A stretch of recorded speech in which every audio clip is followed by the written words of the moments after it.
সুড়ঙ্গ পথ বা টানেলের কথা মনে হলেই কল্পনায় ভেসে ওঠে টেলিভিশনে দেখা কোনো সিনেমার দৃশ্য, যেখানে কুয়াশাদৃশ দীর্ঘ গোলকের ভিতর দিয়ে খুব দ্রুত গতিতে এগিয়ে চলছে ট্রেন বা বাস। এই দৃশ্য দেখতাম আর অপেক্ষায় থাকতাম কতক্ষণ পর সূর্যের আলো বা সাধারণ সড়কে দেখা মিলবে। কল্পনায় এমন চিন্তাও আসতো, যদি পানি এসে ঢুকে পড়ে তখন কি হবে। আবার ভাবতাম কোরআন শরীফের বর্ণনায় হজরত মুসা আলাহিসাল্লামের নীল নদীর পানি দুভাগ করে রাস্তা হয়ে যাওয়ার কাহিনী। মুসা নবী তার অনুসারীদের নিয়ে উট ঘোড়া ছুটিয়ে নদীর ওপারে পৌঁছে গেছেন কোনো বাধা বিপত্তি ছাড়াই। সিনেমা দৃশ্য বা ইতিহাসের বর্ণনায় যাই থাকুক, বিশ্বের অনেক উন্নত দেশে পানির বুক ভেদ করে নিচ দিয়ে সুড়ঙ্গ পথ বা টানেল নির্মাণ হয়েছে অনেক আগেই। আমাদের দেশে এই প্রথম সেই কল্পনার পাতাল পথ বা টানেল নির্মিত হয়েছে কর্ণফুলী নদীর তলদেশ দিয়ে। কর্ণফুলী টানেল বাংলাদেশের চট্টগ্রামের কর্ণফুলী নদীর নিচে অবস্থিত একটি সড়ক সুড়ঙ্গ। এই সুড়ঙ্গটি চট্টগ্রাম শহরের বাংলাদেশ নেভাল একাডেমির পাশ দিয়ে শুরু হয়ে নদীর দক্ষিণ পাড়ে আনোয়ার প্রান্তে চিটাগাং ইউরিয়া ফার্টিলাইজার লিমিটেড এবং কর্ণফুলী ফার্টিলাইজার কোম্পানি লিমিটেড কারখানার মাঝামাঝি স্থান দিয়ে গিয়ে নদীর অপর প্রান্তে পৌঁছে নদীর দুই তীরের অঞ্চলকে যুক্ত করেছে।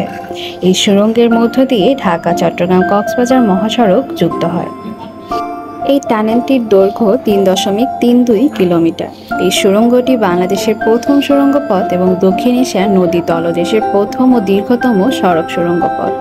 ২০১৯ সালের ২৪শে ফেব্রুয়ারি কর্ণফুলী টানেল নির্মাণের কাজ আনুষ্ঠানিকভাবে উদ্বোধন করা হয়েছিল। সুড়ঙ্গ নির্মাণে ব্যয় হয় ৯,৮৮০ কোটি টাকা। চীনা প্রতিষ্ঠান China communication and construction company limited এই সুড়ঙ্গের নির্মাণ প্রকল্প বাস্তবায়ন করে। কর্ণফুলী নদীর মধ্যভাগে সুড়ঙ্গটি ১৫০ ফুট গভীরে অবস্থিত। ২০১৬ সালের অক্টোবর মাসে চীনের প্রেসিডেন্ট শি জিনপিং এর ঢাকা সফরে কর্ণফুলী টানেল নির্মাণের ঋণ চুক্তি স্বাক্ষর করেছিল। চুক্তি অনুযায়ী চীনের এক্সিম ব্যাংক ২০,০০০ মেয়াদী ঋণ হিসাবে ৫,৯১৩ কোটি টাকা দিয়েছিল। বাকি অর্থায়ন বাংলাদেশ সরকার করেছে। কর্ণফুলী নদীর তলদেশ দিয়ে ৪ লেন বিশিষ্ট সড়ক টানেল নির্মিত হয়।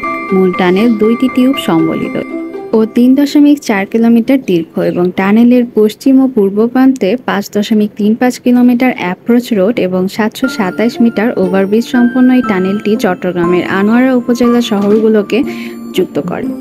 দেশের প্রধান পর্যটক এলাকাসমূহের মধ্যে কক্সবাজার, সেন্ট মার্টিন, বান্দরবন সহ পাহাড়, সমুদ্র ও নদীর ত্রিমাত্রিক নয়নাভিরাম সৌন্দর্য উপভোগ করতে দেশি বিদেশি পর্যটকদের সহজতর যোগাযোগ ব্যবস্থার ক্ষেত্রে টানেল মুখ্য ভূমিকা পালন করছে। এই টানেলের ৪ লেন দিয়ে ঘন্টায় ৮০ কিলোমিটার গতিতে গাড়ি চলাচল করতে পারে। এতে কমে আসছে চট্টগ্রাম নগরীর যানজট সমস্যাও।